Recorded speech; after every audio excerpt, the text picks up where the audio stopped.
महालक्ष्मी च विद्महे विष्णुपत्नी धीमहि तन्नो लक्ष्मी प्रचोदयात्। प्यारे मित्रों, जय श्री राम। मित्रों, आज आपसे चर्चा करते हैं मिथुन राशि के जातकों का कैसा रहने वाला है यह सप्ताह 24 मई से 31 मई 2024। यह राशिफल चंद्र कुंडली के आधार पर निर्धारित है।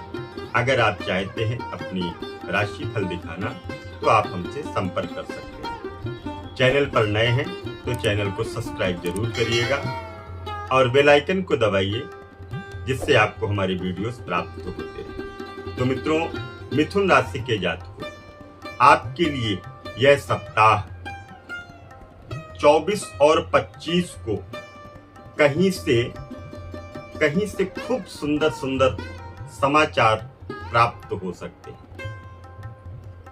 जो आपने सोचा नहीं होगा, इस तरह का भी कोई समाचार आपको प्राप्त हो सकता है। गतिविधियों के क्षेत्र में जो भी आप कार्य कर रहे हैं, जिस क्षेत्र में आप हैं, जिस लाइन में आप हैं, व्यापार में है, फैक्ट्री इत्यादि है, आपका अपना दुकान है, बिजनेस है, जो भी नौकरी इत्यादि जिस भी क्षेत्र में हैं आप, उस क्षेत्र में आपको ऊर्वा इत्यादि मतलब अंदर से पावर प्राप्त होता हुआ दिखाई देगा। आप ऊर्वान्वित होंगे। ऊर्वान्वित होने के साथ साथ में ही आपको ऐसा लगेगा कि मैं अंदर से पावरफुल हूं। ऊर्जा आपको प्राप्त होगी। शारीरिक रूप से आप स्वस्थ रहेंगे और व्यापारिक डीलिंग भी आप कर सकते हैं। व्यापारी वर्ग हैं तो डीलिंग भी आप बड़ी अच्छी से करेंगे। इस समय आप अपने गुस्से को पूरी तरह से नियंत्रण में रखिएगा।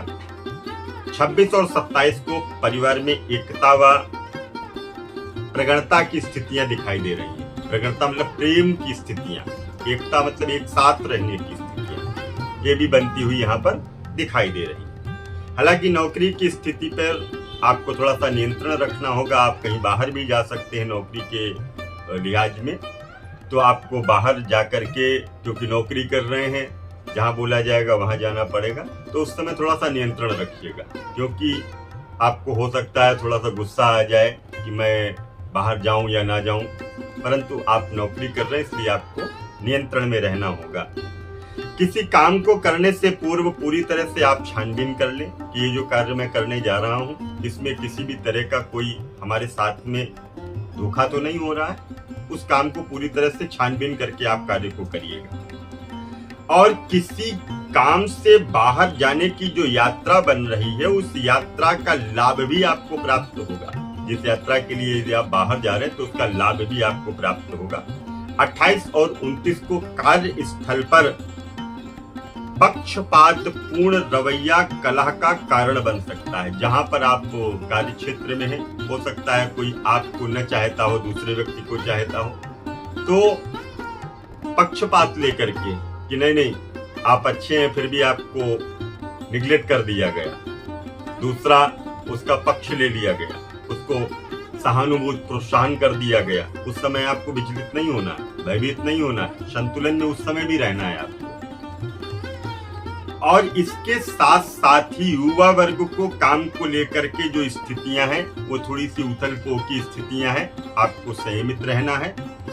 30 को मौसमी बीमारियों का प्रकोप भी आपको हो सकता है। मौसम की जो बीमारियां हैं, जुकाम, बुखार, लू लगना इत्यादि, तो घर से जब निकलिएगा तो अपने सर के ऊपर टोपी है, गमछा है इत्यादि लेकर के चलिएगा। पानी की बोतल साथ में लेकर के चलिएगा, क्योंकि बीमारियां इस तरह की आपको सता सकती हैं। तो ये चीजें उससे आपको सहायता प्रदान करेंगी। माता पिता का पूर्ण आशीर्वाद आपको प्राप्त होगा। माता पिता का आशीर्वाद आप सदैव लेते रहिएगा, जिससे आप जीवन में प्रगति को प्राप्त करेंगे। आप ऊंचाइयों पर चलेंगे। माता पिता का ही आशीर्वाद है जो आज आप यहाँ तक पहुंचे हुए हैं। तो मित्रों, हमने आपको चंद्र कुंडली के आधार पर ये राशिफल मिथुन राशि के जातकों का बताया। अगर आप चाहते हैं किसी भी तरह का कोई पूजन पाठ, यज्ञ अनुष्ठान, कालसर्प दोष की पूजा, पितृदोष की पूजा, गंडमूल दोष की पूजा, या चाहते हैं गृह प्रवेश की पूजा कराना, या चाहते हैं मकान बनाने से पूर्व न्यू पूजा, तो आप संपर्क करिएगा। पुनः मिलता हूँ एक नए वीडियो में, तब तक के लिए दीजिए इजाजत। जय माता दी, जय मां गढ़।